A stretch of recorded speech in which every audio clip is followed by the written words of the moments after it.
I was observing a colleague, let's call him Mark, during a mandatory video conference yesterday. And on screen, he looked, completely drained. His shoulders were slumped, his eyes were just glazed over. We've all seen that look. Yeah, and every time he spoke, it felt like he was physically dragging the words out of his throat. He just seemed like the most withdrawn, low-energy person you could possibly imagine. Right. And honestly, just watching him through the monitor, it was making me feel exhausted, like my own battery was being drained. That's a real phenomenon. But then I ran into him a few hours later at a physical get-together, and the transformation was just jarring. Oh, interesting. The same guy who looked like a zombie on Zoom was suddenly electric. He was leaning in, his gestures were sharp, he was syncing his laughter perfectly with everyone else's within milliseconds. Wow. He wasn't just participating, he was glowing with this invisible fuel, practically vibrating with confidence. And that radical shift from total exhaustion to, magnetic charisma, it wasn't because Mark changed his personality. It wasn't because he's fake. Wow. It was because he moved from what sociologists call a forced ritual to a successful one. We tend to think our energy and charisma come from inside us, based on our fixed traits. Right, that it's just who we are. Exactly. But what if we've got it backwards? What if that energy isn't ours at all, but something we unconsciously harvest from the specific structure of the room we're standing in? Okay, let's unpack this. The radical shift you observed in Mark is exactly the phenomenon we need to talk about. It felt so real. It is. This change from drained zombie on the screen to vibrating with confidence in the room is, well, it's powerful, tangible evidence for the core premise of Randall Collins' interaction ritual theory, or IRT. IRT. It confirms that this underlying drive, this feeling of personal vitality and confidence, what Collins calls emotional energy, or E. Emotional energy. Yes. It's not a fixed psychological trait. It is a profoundly social product. It's something that is generated, exchanged, and stored during these collective interactions. So if I understand the premise, Mark's confidence wasn't just internal. It was generated by the structure and emotional dynamics of that successful group interaction. Right. And then it was infused into him, almost like charging a battery. Precisely. IRT provides the blueprint for understanding this transformation. Collins argues that, successful social life operates through these rituals, these focused encounters, where participants achieve a kind of emotional synchronization. Okay.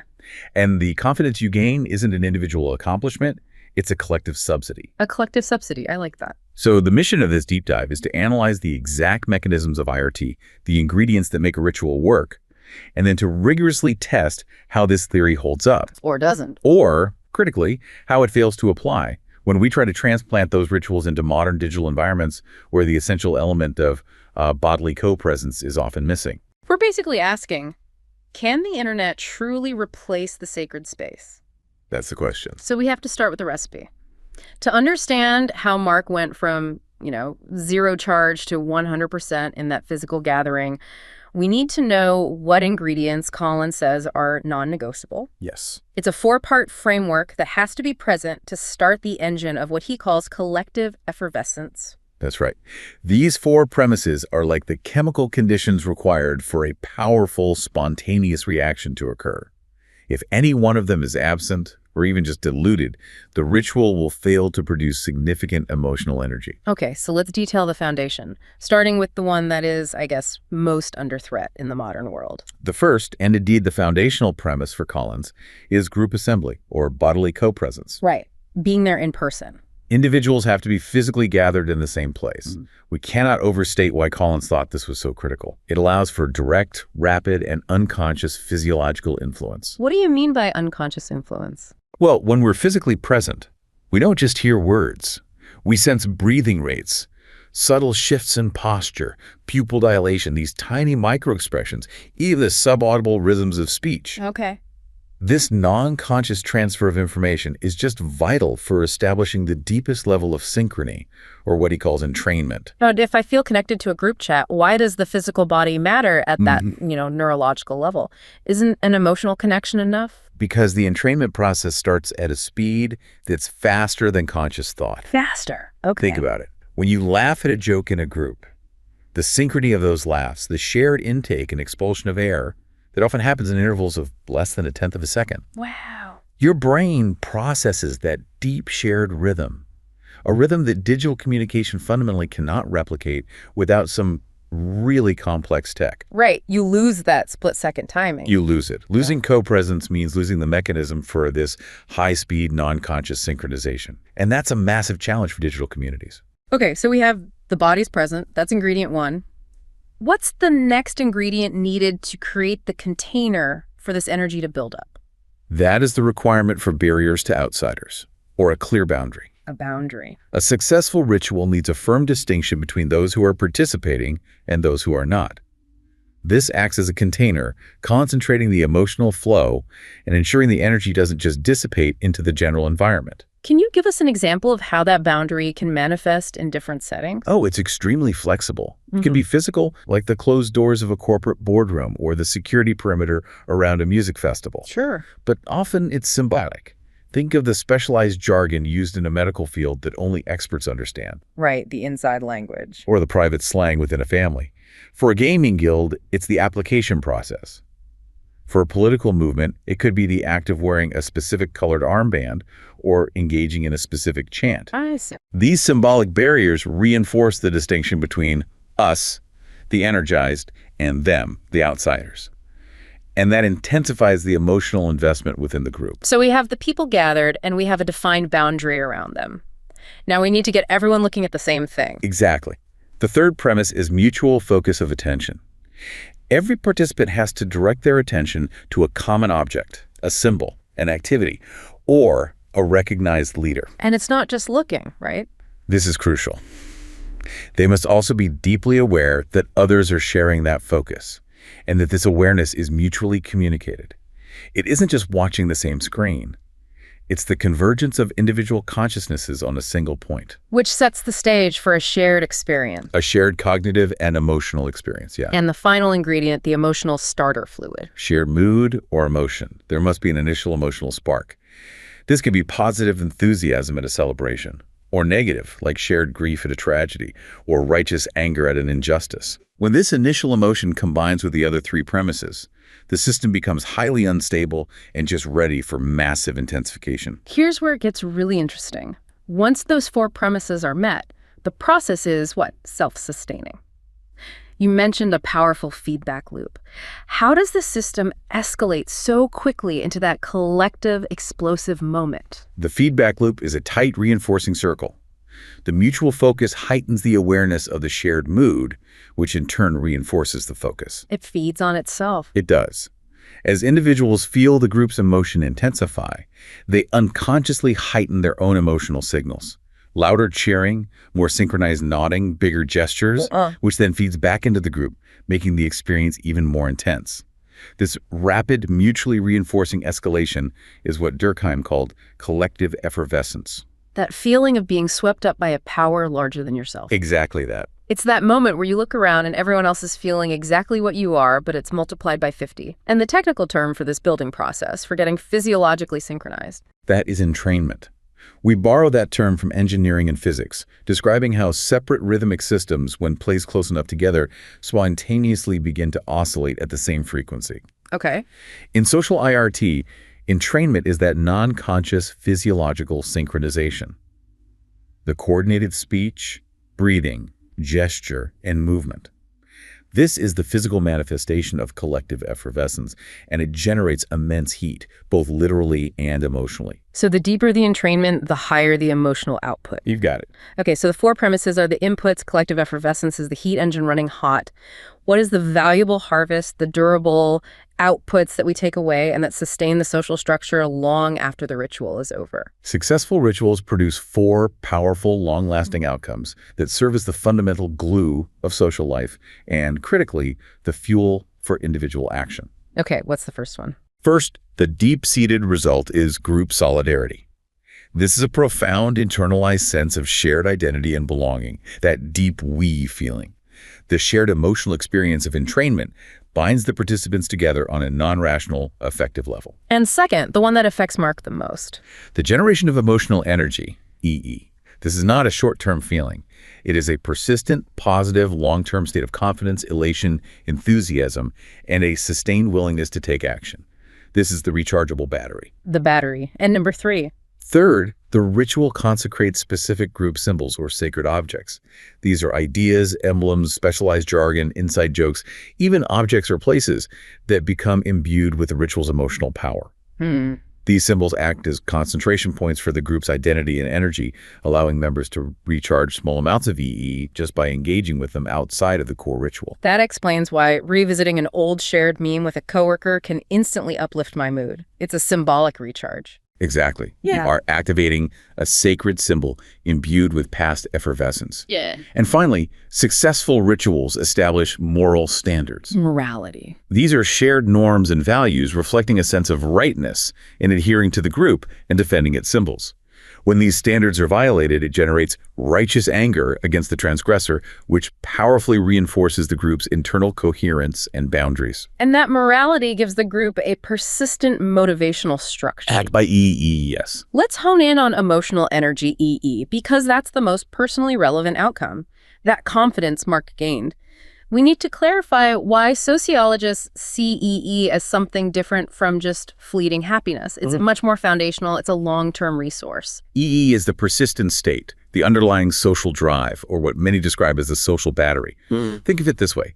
At a somber ritual like a funeral, the immediate emotion is sadness. But the long-term EE generated is often the strength to cope and an increased sense of community and support. Ah, I see. So high EE means confidence, initiative, buoyancy, the willingness to take risks. Low EE is the opposite, a feeling of being drained, interaction fatigue, depression, boredom, or that intense desire to escape any social demand. So it's the willingness to engage with the world, and it's determined entirely by the success or failure rate of our recent social interactions. Precisely. EE is a resource that is constantly being consumed by ineffective interactions, like Mark's forced video call, and replenished by successful ones that achieve that collective effervescence. So if you participate in an interaction that promises something but fails to connect, you leave depleted. You do. Conversely, if you interact successfully, especially if you're aligned with high-status individuals who are driving the ritual, your EE soars. This quickly leads to the uncomfortable question of stratification. If success in rituals generates EE and high E enables further success, the distribution of this social resource can't possibly be equal. It is emphatically not equal. This is where IRT connects directly to power dynamics. Collins clearly notes that individuals of higher status tend to gain disproportionately more emotional energy. Why is that? How does that domination manifest in a typical ritual? It's observable. High-status individuals typically take up more speaking time, they receive more nonverbal confirmation, more eye contact, more synchronized nodding, more enthusiastic laughter, and they're often the ones who dictate the terms and pace of the ritual. So when the leader tells a joke and everyone laughs, their E spikes higher than everyone else's. Higher than those who merely participate in the synchronized laughter, yes. They accumulate attention, and attention is the ultimate currency of EE. This unequal accumulation reinforces the existing social hierarchy, providing a stable basis for power. So what does this all mean? Collins didn't just describe this. He gave a surprisingly quantitative framework for social motivation, using EE as a resource. He did. It moves the discussion from abstract sociology to something almost calculable. How does that work? Collins views human behavior as driven by a rational mechanism where we actively gravitate toward situations that promise to enhance our EE and avoid those that deplete it. Okay. The core insight is that motivation is a function of emotional rewards weighed against material costs. This gives us the formalization. Personal motivation equals emotional energy divided by the sum of emotional energy and material costs. Okay, let's break that down for the listener. Say I have a meeting tomorrow. If my EE battery is full, so high EE in the numerator, my overall motivation for the meeting is high. Right. But what if the material costs, say time spent commuting, preparing, the stress, are also high? How does that shift the calculation? Well, if your emotional energy is high, Yeah. but the material costs are substantial, which increases the denominator, your motivation is still substantial, but it will be diluted. Okay. But let's imagine the other scenario. The material costs are low, like logging into a mandatory video meeting from your desk, which costs little time or money, but your emotional energy is zero because the last 3 meetings failed. Yeah. If EE is low or zero in the numerator, your motivation approaches zero, regardless of how low the cost is. The formula just formalizes that EE is a core, calculable drive. Material costs alone don't explain why people participate in costly collective actions. You need that boost from EE to overcome the material friction. That's the power of the framework. It connects that micro-level feeling of confidence to macro-level sociological concepts like class mobilization. How so? Well, the question of what binds society together, solidarity, and what fuels conflict requires an effective answer. Marx and Engels analyze the structural conditions for class struggle, but Collins gives us the mechanism for how a group acquires the necessary unity, the shared anger, and the EE to engage in collective costly action. So if you have no EE, you can't sustain a movement, even if the material conditions demand it. You can't. This emotional glue is foundational. We've established that physical assembly, co-presence, is considered essential for that rapid rhythmic entrainment. Yet the world we live in, especially post-pandemic, involves a huge percentage of our time spent communicating online. A massive percentage. So we have to confront the central challenge. Can we achieve high-energy rituals when that fundamental ingredient is missing? Collins himself was initially skeptical. And rightly so, because the neurological and physiological mechanisms that rely on face-to-face interaction, that split-second synchrony, are just absent in online communication. You lose the automatic tuning of the body. Right. However, modern sociological research shows that digital interactions have developed some really sophisticated functional substitutes to compensate for the lost body. Okay, how exactly do these digital environments compensate for losing all those physical cues? Primarily through what sociologists call speech genres, drawing heavily on the work of Bakhtin. Speech genres? Online interactions aren't unstructured. They develop unique, conventionalized forms. Think of the specific tone of a professional email, the rapid-fire humor of a Reddit thread, or the specialized language of a Discord channel. I see. So mastering those conventions becomes a kind of social marker. It does. Conventions like the mandatory use of emojis, specific acronyms, or the format of a meme function as highly stylized communicative shortcuts, they allow participants to convey the emotional data that would otherwise be carried by tone or gesture. And creates that boundary, right? Critically, yes. By making these genre conventions opaque or complex for outsiders, command of the genre reinforces shared identity and acts as a functional substitute for the boundary premise of a ritual. That's a powerful way to enforce the boundary. But what about the mutual focus and the entrainment itself, the rhythm? That leads to the concept of internal synchrony. While physiological synchrony is gone, psychological research shows that purely textual communication can induce something called narrative transportation. Narrative transportation. It's a deep mental and emotional engrossment, almost like cognitive entrainment. When a reader is deeply absorbed in a text, they process it emotionally, almost as if they were experiencing the events themselves. And what role does the group play in maximizing this internal synchrony? Well, the collective environment relies on shared attention. Studies have found that when participants merely believe they are focusing on an object or event, alongside others who share a high group identity, they exhibit greater motivation and heightened emotion, regardless of physical co-presence. So it's the belief that matters. The cognitive and emotional benefits come from the belief in shared identity and shared focus, which can then be mediated by digital symbols. The ritual effect shifts from being primarily physiological in face-to-face to primarily cognitive and narrative when it's digital. This moves the challenge from theory to empirical testing. To stress test this, researchers looked at these massive corporate online discussions, the IBM jams. Yes. These involved tens of thousands of employees collaborating asynchronously. That's the ultimate test of digital ritual mechanics, isn't it? Absolutely. These jams, like the 2003 Values Jam and the 2004 World Jam, were huge, time-limited corporate endeavors used to define values and brainstorm strategies. Researchers analyzed nearly 40,000 posts across these events, specifically tracking how interaction persistence was maintained. In IRT terms, they were asking, what made a thread successful? Exactly. How did they even translate Collins's concept of focus, which is usually measured by eye direction and body posture, into a measurable text metric? They used sophisticated topic modeling to define focus in two critical ways.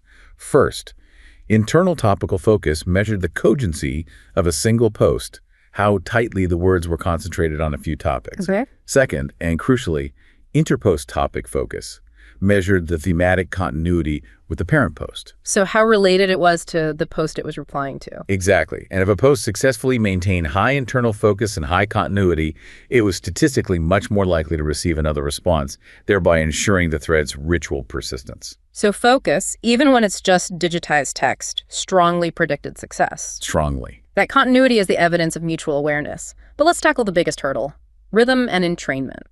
How do you measure rhythm when responses are hours apart, not milliseconds apart? Well, the temporality is entirely different.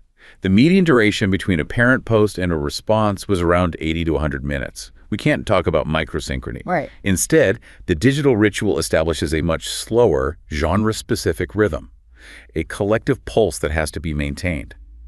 Researchers developed the metric of excitation. Excitation being the key to digital rhythm. Yes. Excitation measured the rapidity and volume of recent responses in a thread at the exact time a new post was submitted. It was calculated using an exponentially decaying function of time for all prior posts. So it captured the momentum, the energy density of the thread. You've got it. So if a thread was recently active, the excitation level would be high, predicting continued activity. And what did they find? The researchers found that the excitation level, the faster the recent responses, strongly predicted whether a new post would receive a reply. This proves that rhythm matters, even in this slower, semi-stochastic online form. The optimal half-life for maintaining this rhythm was about 30 minutes for one jam and 20 minutes for a faster-paced one. The core insight here is that the digital world doesn't eliminate rhythm. It just slows it down and requires genre conventions and conscious effort to maintain a flow that face-to-face interaction handles automatically. We have to work harder to stay in sync. Much harder. The IBM jams showed that the core principles survive in an organizational, text-based setting. Now let's look at high-intensity, large-scale consumer rituals. Live e-commerce streaming is an explosive example. Oh, yes. This marketplace isn't just about price, it's driven by collective emotion.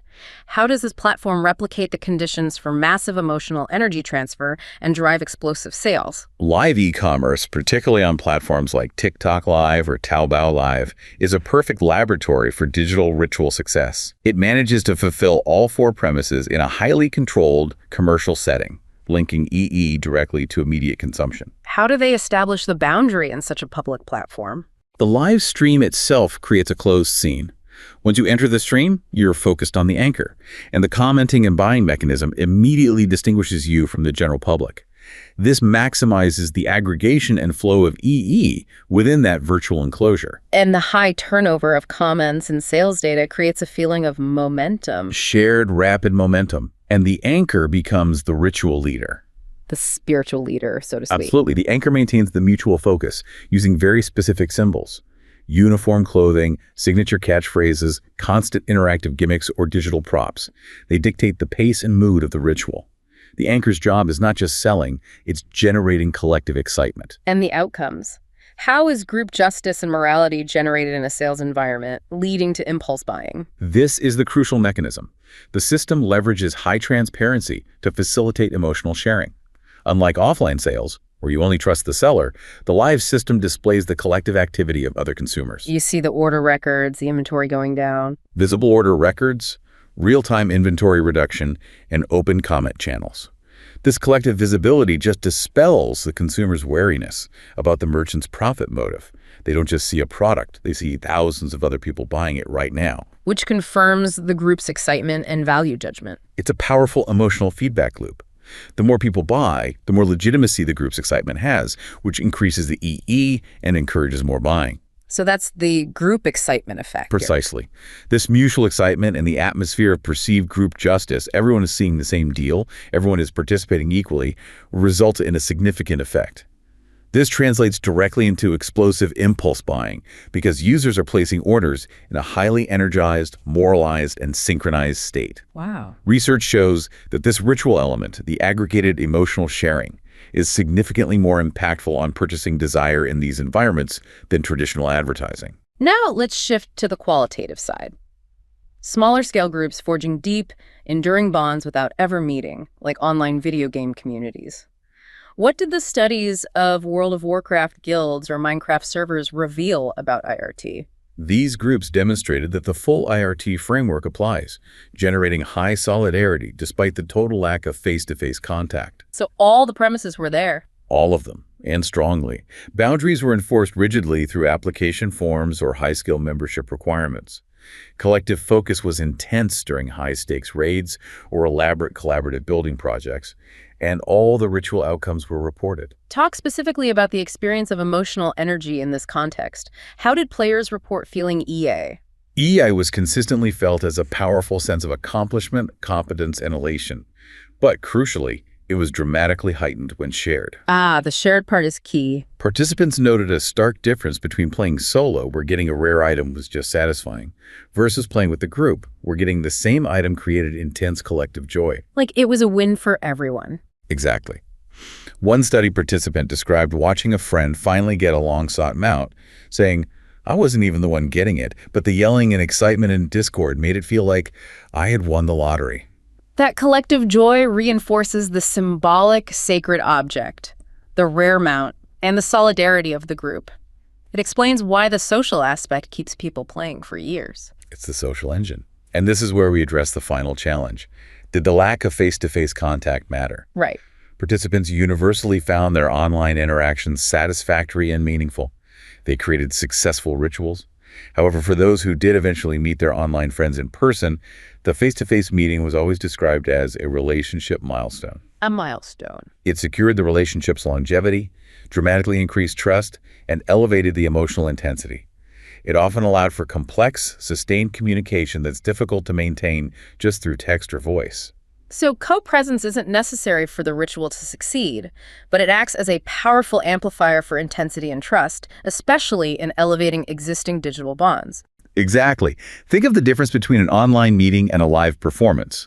Both can be good, but the live performance, with its shared physical space, achieves an intensity of entrainment that just cannot be replicated. The physical body provides the maximum, most efficient channel for EE transfer. It does. We started with Mark, drained by the video conference. That brings us to the dark side of IRT. The social situations that don't just fail to charge us, but actively and dramatically consume our emotional energy. The energy vampires. Yes. We need to define the spectrum of failure that Mark likely experienced. The spectrum ranges from simple missed opportunities to, well, active emotional fraud. Okay. At the harmless end is the failed ritual. The four premises just don't combine. You sit through a meeting where no one is focused, the emotional spark is zero, and the result is just wasted time and a flat feeling. You leave feeling nothing, not charged, but not severely drained. Exactly. Next is the hollow ritual. Here, the external forms remain. The annual team-building event, the rote ceremony, the mandatory all-hands call. But the internal emotional connection and entrainment are long gone. You're just going through the motions. Performing the necessary steps without any genuine effective input. And the most damaging one, the source of that profound exhaustion Mark felt. That is the forced ritual. This is structurally destructive because the individual must expend significant active effort to perform enthusiasm, engagement, and attentiveness while simultaneously feeling emotionally disconnected or bored. Ah, the internal conflict. That internal conflict, the cognitive overhead of sustaining a fraudulent facade, dramatically consumes emotional energy. This active emotional labor explains that profound exhaustion, that sense of drag, and the intense desire to escape the situation immediately.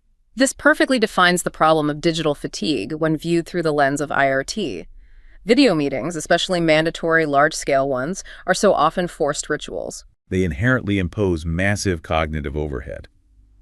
Because we lack the automatic, non-conscious synchronization of co-presence, our brains have to work incredibly hard to compensate. We expend effort interpreting limited cues. Right. Trying to read facial expressions on a low-resolution screen, compensating for lag, dealing with broken conversational turn-taking. And then there's the performance requirement, the need to act engaged. That's the EE drainer.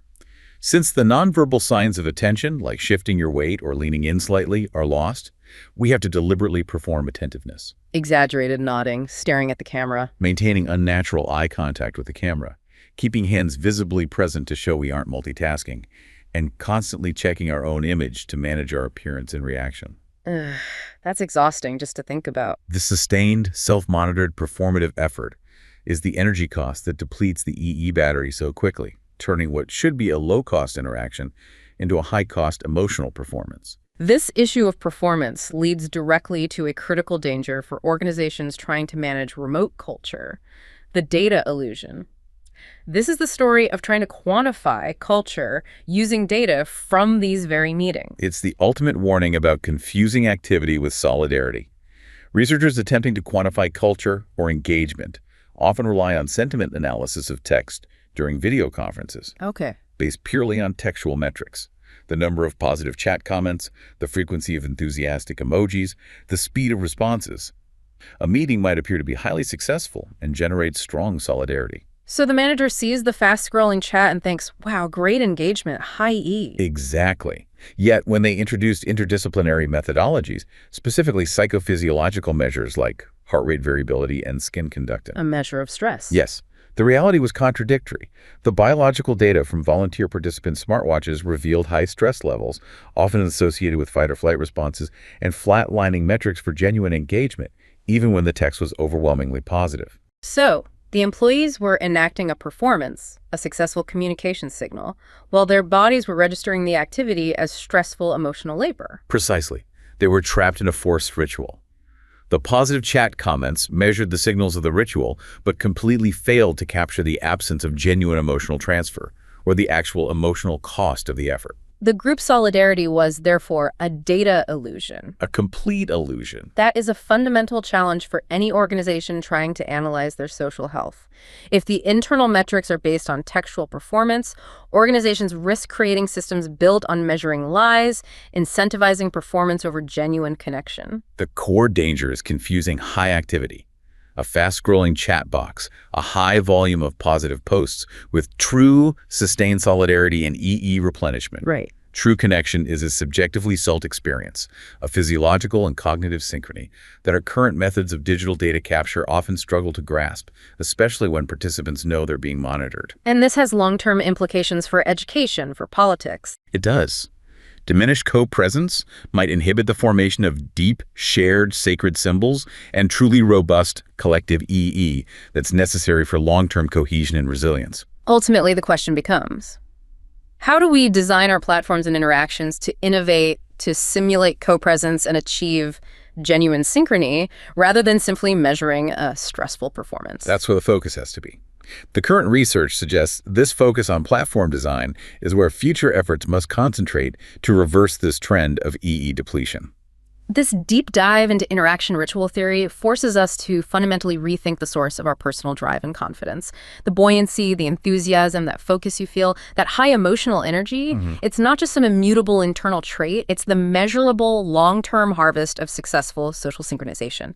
It's proof that your energy level is inextricably linked to the success rate of the rituals you engage in. And conversely, the exhaustion, the self-doubt, that persistent feeling of being drained, are often the predictable, inevitable results of being trapped in structures that either fail to achieve connection or, worse, actively force you to maintain a facade. Right. The power of IRT lies in forcing us to look beyond individual psychology and recognize that our feelings of vitality or depletion are fundamentally a reflection of the social architecture around us. The success of the ritual, whether it's in a physical room or across a high-speed fiber optic connection, is always determining your emotional charge level, constantly managing the accumulation and depletion of your most valuable social resource, emotional energy.